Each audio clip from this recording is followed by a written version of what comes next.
So I'm here today to launch Ireland's participation in the Venice Architectural Biennale in May, and this year Ireland's going to be represented by a firm from Cork, Cotter Naessens, and their participation is going to be called Assembly. The event itself has been funded by the government through the Arts Council and as well as Culture Ireland, so I'm really looking forward to Ireland's participation. Assembly really is a play on the dual meaning of the word, which is congregation and construction. We were fascinated with discovering places where people can gather. Particularly during COVID, it seemed so important that we were deprived of having places to meet. Also, I think we live in a time of crisis where debate is, I suppose, skewed in one way by social media. So we're very interested in the idea of making a place where people can gather and also allowing a deep and intense exploration of important issues of the day.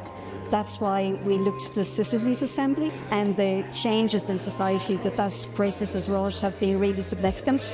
So what fascinates us is, can we invent a prototype of a model for people to gather that can go into the local community and enhance democracy?